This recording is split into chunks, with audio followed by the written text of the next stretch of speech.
What's good, you guys? It's your boy Jay Freshman. So today I'm gonna show you how to make a rod wave melody. Let's get into it. This is how it sounds.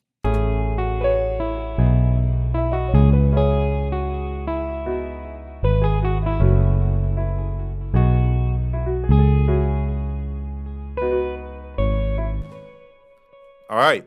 So as you can see, I already have it made because I want to do a different approach with how to do these kind of type beats or any type beats in general, because you just got to understand a few concepts and you'll be able to make different variations of your favorite kind of, artists.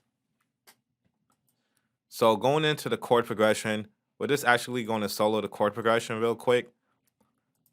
This is just a basic triad chord progression that's going on, nothing too fancy, but the real and efficient approach on making these kind of beats or any beats in general is look at the patterns in music, look at the patterns in rod wave songs. What is the chord progression that they are using?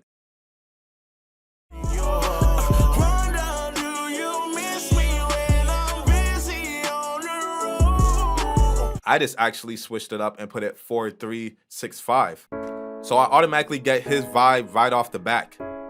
I don't have to think about it. And most of you guys is just gonna click in notes and try to come up with things on your own. And I realized, oh, you just probably did a C major 7. Like, this is the faster way of how to make beats. A lot of tutorials would just show the producer just clicking in the notes and being like, yeah, you just gotta figure out what sounds good. And you want to speed up your flow, because not only for yourself, but when you go in the studio with other artists, you'll be able to cook up real quick because you know what kind of chord progressions they use. If you're in the studio with Rod Wave, you're going to know how to cook his beats up real quick. All it takes was some critical, analytical listening, and you already got the chord progression. And then melodies are fairly easy. Especially, I'm going to show you guys that they use a lot of riffs and thrills. Thrills is like when one note is slide into the other, and you don't have to have it on slide. Like, you just gonna hear it. Anytime you guys, I know you heard this riff. Dun-dun-dun-dun-dun. That is just going down the scale. Anytime you hear any kind of riffs that is going like that, it's usually going up or down the scale. And with the melodies, since you want to make it sad, you want to start up and then go down. These are just common things to think about. So therefore, when you go to make rod wave beats, you could just implement these kind of, practices rather than me showing you, oh, clicking in notes. So the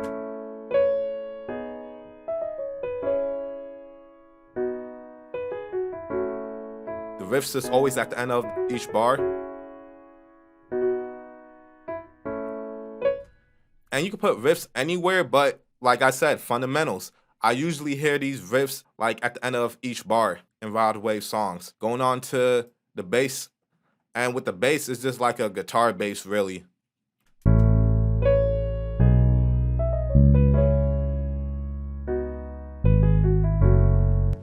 And that was pretty much simple. I just used the notes that were in the chord progression. Don't really have to get too crazy with it. And then you want to have like a second guitar kind of doing the same thing as the piano melody, which is just kind of riffs.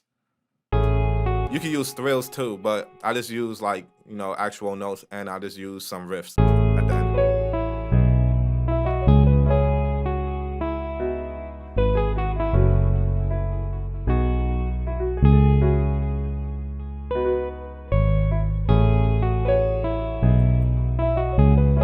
And we can actually turn this melody down so it doesn't conflict.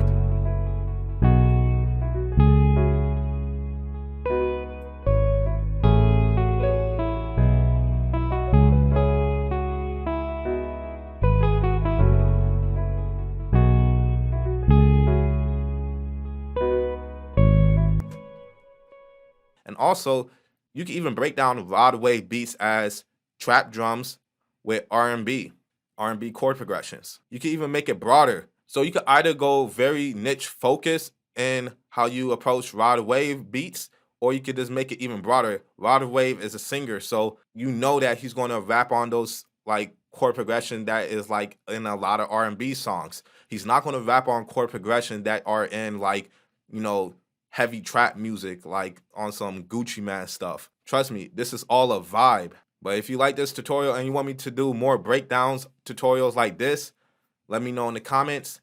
and peace.